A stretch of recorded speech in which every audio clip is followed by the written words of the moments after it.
प्यार में होना ऐसा होता है जैसे कभी तुम मुझे परेशान करो तो कभी मैं तुम्हें परेशान करूँ, और इसी प्रोसेस में हम दोनों के बीच में रोमांटिक फीलिंग्स डेवलप्ड हो। उसके बाद हम शाची को देखते हैं जो कि फिरहान मीटिंग से बाहर आता है। वो उससे बात करने की कोशिश करती है मगर वो हान के साथ अपने कैबिन में चला जाता है। हान जब उसे देखता है तो एक एम्प्लॉय से पूछता है कि आखिर ये कौन है। तो ये लड़की बताती कि ये और मिस्टर कांग एक कपल है। जो सुन करके कांग हैरान रह जाता है और शॉची से बात करने के लिए जाता है। इधर फांग अपने कैबिन में काफ़ी गुस्से में होता है और वो हान से पता करने के लिए बोलता है कि हमारे नेगेटिव वाइब्रेशंस को आखिर किसने लीक किया था। कांग शॉची से पूछने की कोशिश करता है कि शॉची और कांग का क्या रिलेशन है, जिसके बाद शॉची अपने स्टोर का कार्ड स्कैन करने के लिए उसे कहती है और कहती है कि आप मेंबरशिप ले लो, वो भी 20% डिस्काउंट के साथ, तब मैं आपको बता दूंगी। जैसे ही कांग मेंबरशिप खरीद लेता है तो शॉची बोलती है कि आपने VIP शिप ली है तो आपको भी VIP रिलेशनशिप लेनी होगी मेरे और कांग के बारे में जानने के लिए। वे बोल करके यहाँ से जाने लगती है। तभी हान बाहर आकर के शॉची से बोलता है कि फांग तुम्हें बुला रहा है। वो अब काफ़ी खुश होकर के अंदर जाती है और उसके हैंगओवर के लिए वो एक केक लेकर के आई थी जो वो उसे खिलाने ही वाली होती है, पर फांग उसे रोक देता है। यहाँ पे वो उससे पूछता है कि तुम्हारा मेरा अप्रोच करने के पीछे कौन सा रीज़न है। ये सुनकर के शॉची काफ़ी नर्वस हो जाती है और उसे लगता है कि फांग को उसके हार्मोन वाले मिशन के बारे में पता चल गया है। तभी उससे वो केक गलती से फांग की पैंट पे गिर जाता है और वो उसे चेंज करने को बोल करके वहाँ से जाने लगती है और फांग उसे रोक करके दीवार की साइड लेकर के जाता है और उसे बोलता है कि अगर तुमने मुझे सच नहीं बताया तो मैं तुम्हें पुलिस के हवाले कर दूंगा। फांग को ये लग रहा था कि उसके प्रोजेक्ट की इन्फॉर्मेशन उसकी ने लीक की है। अब यहाँ पे इन दोनों की मिसअंडरस्टैंडिंग और भी ज़्यादा बढ़ जाती है जब शॉची उससे ये बोलती है कि मैं तो सिर्फ अपना काम कर रही हूँ। इसके बाद फांग को लगता है कि सचमुच में शॉची वही पर्सन है जिसने मेरे नए प्रोजेक्ट की इन्फॉर्मेशन लीक कर दी। वो उससे कहता है कि अच्छा तुम ही वही हो जिसने डिस्ट्रॉय करने के लिए तुम्हें मेरे पास भेजा है, क्या तुमने अपना मिशन पूरा कर लिया। शॉची उससे बोलती है कि नहीं अभी मेरा मिशन पूरा होने में बहुत ही टाइम लगेगा और उससे तुम डिस्ट्रॉय तो नहीं होगे पर तुम्हारी लाइफ में थोड़ा बहुत इम्पैक्ट ज़रूर पड़ेगा। इसके बाद फिर वो चिल्ला करके उसे बोलता है कि जाओ बोल दो अपने बॉस को मैं किसी से भी नहीं डरता। जो सुन करके शॉची यहाँ से जाने लगती है। तभी वहाँ पे हान आता है। फिर वो उसे बताता है कि शॉची वही पर्सन है जिसने ये इन्फॉर्मेशन को लीक की है और ये सब तो हान ने जाने अनजाने में किया था। तो वो उसे समझाने लगता है कि शॉची तो वो पर्सन नहीं है।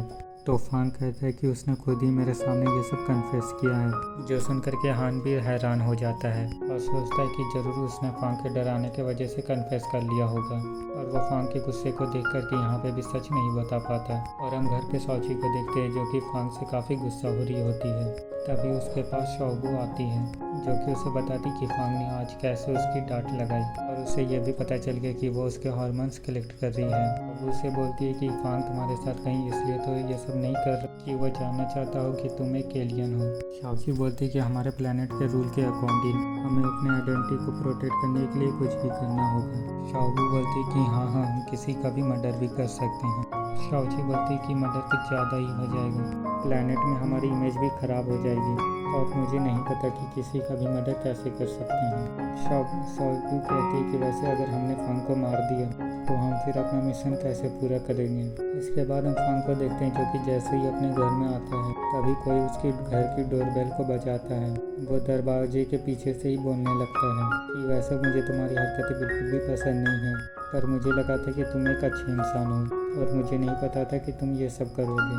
मैं तुमसे काफ़ी डिसपॉइंट हूँ। इसी तरह से डिलीवरी मैन बोलता है कि अरे भाई मैंने ऐसा क्या कर दिया जो तुम मुझे ये सारी बातें बोल रहे हो। असल में फांग को लग रहा था कि वो शॉची है पर वो डिलीवरी मैन गलती से शॉची का पिज्जा लेकर के उसका एड्रेस पे आ गया था। तभी शॉची भी बाहर आ जाती है जो कि पिज्जा लेकर के फांग के घर जाने की कोशिश करती है लेकिन फांग उसके मुंह पे दरवाज़ा बंद कर देता है।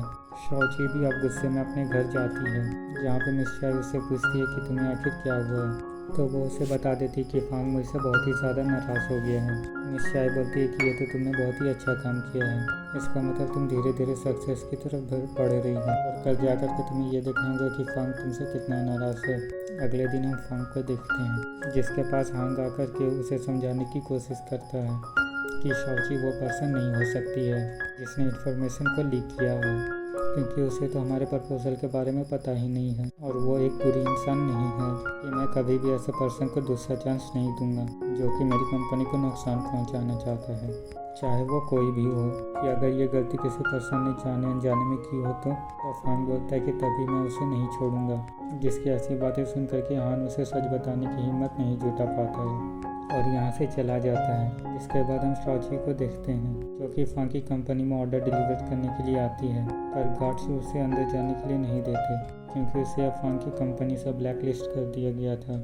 इसलिए वो अब वापस जाने लगती है, जिसे इस तरह देखकर कि हान को भी काफ़ी बुरा लगता है क्योंकि उसकी गलती की सजा शॉची को मिल रही थी। आगे हम शॉची को मिस चाय के रेस्टोरेंट में देखते हैं जहाँ वो इंटरनेट पे फांग को बनाने के तरीके ढूंढ रही होती है। अभी मिस चाय उसे अपनी एक नोटबुक देती है कि मैंने काफ़ी रिसर्च किया जिसमें सारी चीज़ें लिखी हुई हैं और तुम्हें उसके लिए बहुत ही अच्छा खाना बनाना होगा। इसलिए शॉची अब घर जाकर के फांग के लिए खाना बनाने लगती है, जहाँ पे वो इमेजिन करने लगती कि फांग कैसे ही उसके हाथ का बनाकर हुआ खाना खाएगा वैसे ही उसके प्यार में गिर जाएगा, जिसको सोच करके वो बहुत ही खुश होती है और खाना बनाते बनाते ओवन में रखा हुआ चिकन को भूल जाती है, जो कि चिकन पूरी तरह से काला कोयला की तरह जल करके धुआं निकलने लगता है।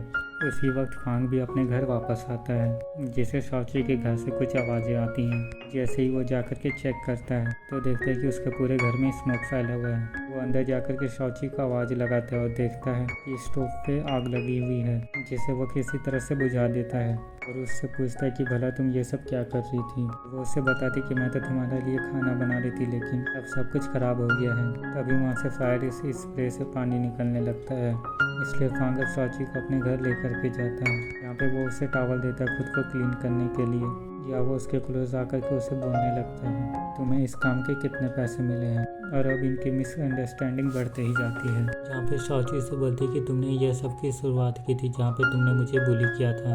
ये बोल करके यहाँ से चली जाती है और उसकी रिंग वहीं पर रह जाती है।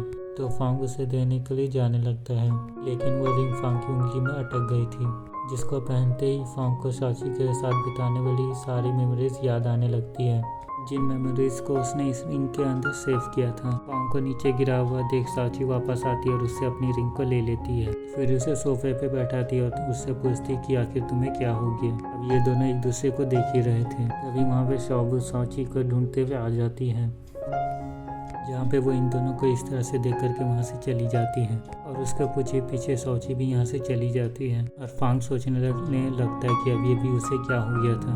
जिसके बाद हम हान को देखते हैं जो कि अपने घर में होता है, यहाँ पे उसे न्यूज़ से पता चलता है कि आज टाइफून आने वाला है और आज बहुत तेज बारिश होगी। और क्योंकि फांग बारिश में अपनी मेमोरीज को भूल जाता है, इसीलिए हांग उसे ड्राइव करके दूसरी सिटी में ले जाने लगता है और रास्ते में बारिश शुरू हो जाती है और फांग अपनी मेमोरीज को भूलने लगता है। इसी बीच उसे वो वाली मेमोरी याद आती है जहाँ पे उसने शॉची से बोला था कि क्या तुम मेरी गर्लफ्रेंड बनोगी, जिसे देख करके उससे कुछ अलग लगने लगता है। उसके बाद हम फांग को उसकी कंपनी में देखते हैं, जहाँ पे वो अपनी मेमोरी बैंक में सभी लड़कियों को चेक कर रहा होता है और कहीं पे भी उसे शॉची की इन्फॉर्मेशन नहीं मिलती है। इसलिए वो हान से पूछता है कि तुम शॉची के बारे में मुझसे क्या से छुपा रहे हो।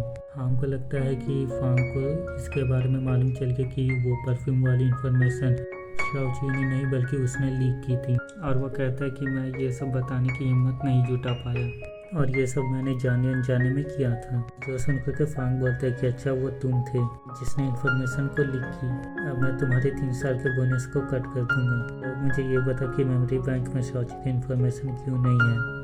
हान बोलता है कि इसके बारे में तो मुझे भी नहीं पता कि ये सारी इन्फॉर्मेशन मुझे तो डॉक्टर जैंग ने दी थी और मिस्टर फांग आज तो बारिश हुई थी, फिर भी आपको शॉची के बारे में कैसे याद है। और फांग उसकी इस बात को कोई भी जवाब नहीं देता और जैंग के पास मिलने के लिए चला जाता है। जैंग उसे बताता है कि लास्ट ईयर तुम बिजनेस ट्रिप पे महीनों के लिए कहीं पे गए थे, जिसकी कोई भी इन्फॉर्मेशन मेमोरी बैंक में नहीं है। इस वक्त तुम ना ही अपने असिस्टेंट को लेकर के गए थे और ना ही तुमने मुझे कांटेक्ट किया था, तो शायद तुम उसी वक्त शॉची से मिले थे। और जब तुम वापस चाइना आ रहे थे तो फिर वहाँ पे काफ़ी बारिश हुई थी और इसीलिए शायद तुम शॉची को भूल गए। अभी फांग को याद आता है कि शॉची पड़ोसी की बेटी है जो कि अब्रॉड में रहती है, जिससे कि फांग को यकीन हो जाता है कि यह सचमुच में मेरी एक्स गर्लफ्रेंड है। यहाँ पे वो डॉक्टर जैंग से पूछता है कि बारिश होने के बाद भी उसे शॉची के बारे में कैसे याद है। कहता है कि तुम जब चाइना वापस आ रहे थे तब भी बारिश हुई थी, और इस बार भी तुमने जब बारिश को महसूस किया तो शायद तुम्हें शॉची की याद आ गई। उसके बाद फिर फांग बोलता है कि आखिर इस जैसी लड़की मेरी एक्स कैसे हो सकती है। तो सैंग बोलते हैं कि भला मुझे ये कैसे पता, ये आखिर तुम खुद से पूछो ना। दूसरी तरफ हम शॉची और शाबू को देखते हैं, जो कि मिस चाय के कहने पे फिर से एक बुक पढ़ रही होती है। तभी उसे फांग का एक मैसेज आता है जिसमें लिखा हुआ था कि मुझे पास्ट के बारे में सब कुछ पता चल गया है, इसीलिए वो उससे बात करने के लिए दोपहर में मिलने के लिए बुलाता है। शॉची ये मैसेज शाबू को दिखाती है और बोलती है कि कहीं फांग को याद तो नहीं आ गया कि कैसे उसने मुझसे ज़बरदस्ती शादी की। शाबू कहती है कि ये चीज़ें तो कुछ सालों बाद होने वाली है ना, तो भला उसे अभी कैसे याद आ सकता है। शॉची बोलती है कि टाइम मशीन की गड़बड़ी की वजह से हम भी तो पास्ट में आ गए हैं, तो क्या पता कि उसे मेरे साथ रह करके ये सब कुछ याद आ गया हो। शाबू बोलती है कि अगर उसे सब कुछ पता भी चल गया तो आखिर क्या हो गया। और शाबू सोचने लगती कि फैंग सब कुछ जानने के बाद कैसे शॉची की मदद करेगा हार्मोन एलिमेंट को कलेक्ट करने में, ताकि वो अपने घर को वापस जा सके। और शॉची तो अपने दिमाग में कुछ और ही सोच रही थी कि कहीं फांग उसका बहुत सारा ब्लड न निकाल ले, क्योंकि उसका ब्लड अर्थ पे सफाया बन जाता है। जिसको सुनकर के शाबू कहती है कि तुम चिंता मत करो, मैं भी तुम्हारे साथ चलूंगी। अगर वो तुम्हें बुली करेगा तो मैं अपनी पावर से तुमसे इलेक्ट्रिक शॉक दे दूंगी। शॉची कहती कि नहीं, ये सब मैं खुद ही हैंडल कर लूंगी। अगर मैं वापस ना आ पाई तो तुम अपना सिस्टम ठीक करके होम प्लेनेट वापस चले जाना। जो सुनकर के शाबू उसके गले लग करके रोने लगती है।